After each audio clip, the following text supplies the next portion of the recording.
Hello students, good morning everyone. So today we will discuss our fifth chapter of science, that is method of separation. तो methods का मतलब होते हैं तरीके, of means के, separation मतलब होता है आपका अलग करना, यानी मेथड्स मतलब तरीके, सेपरेशन ऑफ मीन्स की, और सेपरेशन मतलब अलग करना। यानी कि जैसे कोई दो चीज़ें हैं या दो से अधिक चीज़ें हैं, वो आपस में मिक्सड हैं और उसमें से एक चीज़ ऐसी है जो हमें चाहिए, एक चीज़ ऐसी है जो हमें नहीं चाहिए। तो उन दोनों यूजफुल सबस्टांस से नॉन यूजफुल सबस्टांस को अलग करने के लिए जो मेथड्स अप्लाई होंगे कि भाई अगर आपका जैसे अनाज है उसमें स्टोन्स मिले हुए हैं, ठीक है, या हस्क वगैरह मिला हुआ है, तो उन चीज़ों को अलग करने के लिए जो मेथड्स अप्लाई होंगे उन सब के बारे में हम इस चैप्टर के अंदर पढ़ने वाले हैं। यानी आपके सेपरेशन की ज़रूरत, अब सबसे पहली बात ये है कि भाई यहाँ पे हम सेपरेशन के बारे में पढ़ेंगे, तो सेपरेशन की जो ज़रूरत है वो क्यों होती है, चीज़ों को अलग क्यों करते हैं हम, क्यों अलग करने की ज़रूरत है।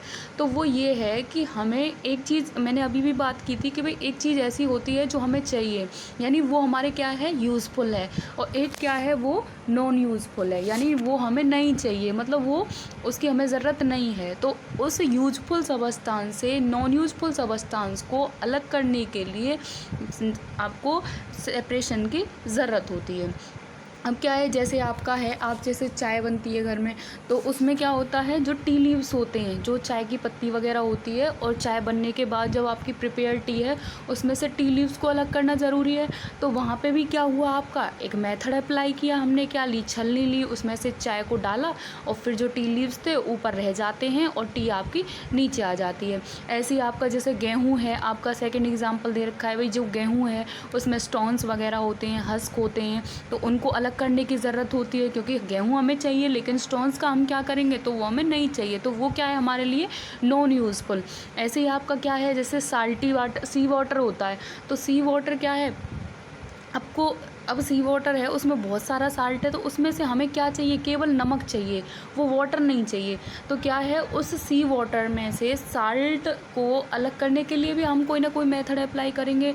तो एक तरीके से हमारा जो साल्ट है और जो आपका ये है वीट है और जो आपका टी है, ये क्या है, आपके यूज़फुल सबस्टांस हैं। और जो आपके टी लीव्स हैं, स्टोन्स हैं, और जो आपका वाटर है, सी वाटर में से जो निकला है, साल्ट को निकालने के बाद आपका जो वाटर रिमेनिंग बचा है, वो क्या है, आपका सभी नॉन यूज़फुल सबस्टांस। यानी जो चीज़ हमें चाहिए होती है वो हमारे लिए यूज़फुल है, जो नहीं चाहिए वो नॉन यूज़फुल है। अब हम यहाँ डिफरेंट मेथड को पढ़ने वाले हैं कि ज़रूरी नहीं है कि भाई एक चीज़ को सेपरेट करने के लिए जो मेथड हम अप्लाई कर रहे हैं वही और चीज़ों के लिए भी अप्लाई हो जाए। और जैसे हैंड पिकिंग मेथड है, सबसे पहला आपका मेथड आता है हैंड पिकिंग। अब हैंड पिकिंग क्या प्रोसेस होती है, जिसमें जो सबस्टांस हैं, जो एक चीज़, दो चीज़ें हैं हमारी, हर मेथड में वही चलेगा भाई, एक यूज़फुल है एक नॉन यूज़फुल है, हर मेथड्स के अंदर हम यही पढ़ेंगे। तो इसमें क्या है, जो यूज़फुल सबस्टांस है और नॉन यूज़फुल सबस्टांस है, किसी भी एक चीज़ का, एक सबस्टांस के आपका साइज़ बड़ा होगा और एक का क्या होगा, छोटा होगा।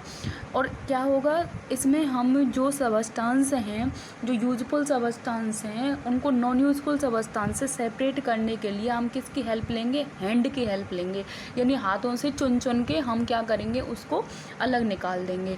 तो ये क्या प्रोसेस होती है, the process in which the bigger size impurities are separated from the bigger particles by help of the hand. जिसमें जो बड़ी जो इम्प्योरिटीज़ होंगी उसको आपके स्मॉलर पार्टिकल से सेपरेट करने के लिए जिसमें हैंड की ज़रूरत होगी, यानी हैंड से हम सेपरेट कर पाएंगे इजीली, वो क्या होगा, आपका हैंड पिकिंग मेथड। जैसे आपका हस्क वगैरह होता है, स्टोन्स होते हैं, जैसे वीट पल्सेस में वो मिक्स हो जाते हैं, तो उसमें क्या करते हैं, हम हैंड पिकिंग मेथड का यूज़ करते हैं। जैसे आप जैसे किसी टाइम आप दाल वगैरह बना रहे तो उसमें छोटे छोटे कंकड़ वगैरह पड़े हुए हैं, तो उसके लिए हम क्या मेथड अप्लाई करते हैं, हैंड पिकिंग ना, हाथ से उसको चुन के और निकाल देते हैं, फिर उसको हम बना लेते हैं। तो ठीक है, ये मेथड होता है जिसमें क्या है, जो इम्प्योरिटीज़ होती हैं, यानी एक आपकी चीज़ है जो वो बड़े साइज़ की होगी, एक छोटे साइज़ की होगी, तो हम क्या करेंगे, जो हमारे नॉन यूजफुल सबस्टांस हैं उनको हैंड की हेल्प से निकालेंगे और आपका जो प्योर सबस्टांस है उससे सेपरेट कर देंगे। तो वो मेथड क्या होगा आपका हैंड पिकिंग मेथड।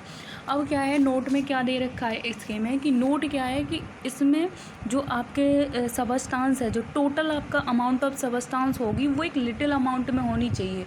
क्योंकि अगर आपके पास जैसे क्विंटल्स में कोई चीज़ है, बहुत ज़्यादा लार्ज अमाउंट में है, तो क्या वहाँ हैंड पिकिंग मेथड आप अप्लाई कर पाओगे? क्योंकि इतने सारी चीज़ में से आप कैसे चुन चुन के उसको निकाल पाओगे, है ना।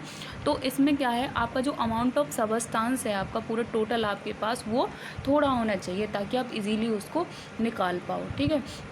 तो हैंड पिकिंग मेथड क्या था आपका, जिसमें आपका जो सबस्टांस हैं उनका जो साइज़ है वो डिफरेंट होगा। यानी दो सबस्टांस हैं, यूज़फुल और नॉन यूज़फुल, जिसमें आपके सबस्टांस का जो साइज़ है वो डिफ़र करेगा। वो मेथड क्या होगा आपका हैंड पिकिंग मेथड। इसमें जो यूज़फुल हैं और नॉन यूज़फुल हैं उनको हैंड की हेल्प से आप बाहर निकाल लोगे, अलग निकाल दोगे, ठीक है। सेकेंड आता है आपका दैट इज़ थ्रेसिंग। अब थ्रेसिंग क्या होती है, देखो थ्रेसिंग मेथड होता है जिसमें आपका जो जैसे आपका अभी अभी फसलें कटी हैं खेतों से, तो उसमें जो आपका अनाज जब खेतों में लगा हुआ है तो उसको एक उसमें भूसा है और एक उसमें क्या है आपका अनाज है। तो उस जो दाने हैं, ग्रेन्स हैं, आपके सीड्स हैं, तो उन सीड्स से को उस भूसे से अलग करने के लिए जो प्रोसेस यूज होती है दैट इज़ कॉल्ड थ्रेसिंग। यानी जिसमें क्या होता है, आपका जो स्टाल्क होते हैं और जो सीड्स होते हैं उनको अलग अलग सेपरेट किया जाए, या तो उसको मशीन्स के थ्रू करेंगे हम, या फिर हम उसको जो आपका स्टाल्क है उसको पीट के, यानी उसको किसी चीज़ से चोट मार मार के और फिर उस तरीके से उसको अलग कर सकते हैं। ऐसे पुराने टाइम में वो मेथड्स यूज़ होते थे। अब तो क्या है, मोस्टली मशीन्स के थ्रू हो जाती हैं चीज़ें, है ना। तो इसमें क्या होता है आपका कि जो सीड्स हैं उस सीड्स को स्टाल्क से अलग करने के लिए जो प्रोसेस यूज होती है दैट इज़ कॉल्ड थ्रेसिंग। अब क्या होता है, स्टाल्क जो होती है उसको इसमें कौन कौन सी प्रोसेस यूज होती है। सबसे पहले जो स्टाल्क वगैरह होती है, आपका जो भूसा वगैरह होती है, पूरा उसको खेत में ऐसे पड़ा रहने दिया जाता है, या फिर उसको मतलब एक तरीके से सन की प्रेजेंस में, यानी उसको सूखने दिया जाता है, ठीक है, ड्राई किया जाता है। उसके बाद क्या होता है, जब वो सूख जाता है फिर मशीन्स वगैरह के थ्रू वो सीड अलग हो जाता है और आपका भूसा अलग हो जाता है, ठीक है। और इसमें क्या होता है, जो सेकंड पॉइंट क्या दे रखा है आपका, जो each bundle of stall containing a large number of grain, कि जो हर एक बंडल होता है, आपने देखा होगा थोड़ा सा भी अगर आपका वो भूसा जो बंडल होता है स्टाल का, उसमें बहुत सारे आपके ग्रेन्स निकलते हैं, उसमें बहुत सारे आपके सीड्स निकलते हैं। तो थ्रेसिंग मेथड क्या है, जिसमें आपका जो स्टाल्क है और उससे सीड्स को सेपरेट करेंगे हम with the help of machines और by beating the stalk with any rod like things, है ना। तो ये मेथड क्या होता है आपका थ्रेसिंग। थर्ड मेथड आता है आपका विनोइंग। अब विनोइंग क्या होती है, विनोइंग मतलब वाइंड के थ्रू हम सेपरेट करेंगे, ठीक है। अब वाइंड के थ्रू कैसे सेपरेट करेंगे, कि इसमें क्या होता है, दो सबस्टांस होते हैं। अब दोनों सबस्टांस को मान लो एक उसमें मतलब जो आपको चाहिए एक नहीं चाहिए, तो एक जो सबस्टांस है उसमें से एक कैसा होगा, वो लाइटर होगा, हल्का होगा in comparison to second substance, ठीक है। अब जो आपका लाइटर पार्टिकल होगा वो क्या होगा, वो वाइंड के थ्रू उड़ जाएगा, अलग हो जाएगा। और जो आपका हैवी सबस्टांस होगा वो कहीं ना वहाँ फ्लोर पे नीचे की तरफ एक जगह स्टोर इकट्ठा हो जाएगा, ठीक है। तो ये मेथड क्या होता है, जिसमें आपका जो लाइटर इम्प्योरिटीज़ होती हैं उनको सेपरेट किया जाता है हैवियर इम्प्योरिटीज़ से by help of the hand, हाथों वाइंड की हेल्प से हम क्या करते हैं, हैवी पार्टिकल को लाइटर पार्टिकल से सेपरेट करते हैं। जैसे आपने देखा होगा अनाज वगैरह होता है उसमें बहुत सारा भूसा मिला हुआ होता है, तो हम उसको किसी बर्तन वगैरह में लेके, कंटेनर में लेके फिर उसको ऊपर से ऐसे डालते हैं, कोई पंखा वगैरह हवा कोई फ़ैन वैन लगा देते हैं, फिर उससे क्या होता है, जो आपका भूसा होता है वो आगे की तरफ उड़ जाता है और आपका जो अनाज है वो नीचे की तरफ इकट्ठा हो जाता है। तो ये मेथड क्या है आपका विनोइंग मेथड, यानी जिसमें क्या होता है, वाइंड के थ्रू हम दो इम्प्योर सबस्टांस और प्योर सबस्टांस को सेपरेट करते हैं। तो वो मेथड क्या है आपका विनोइंग।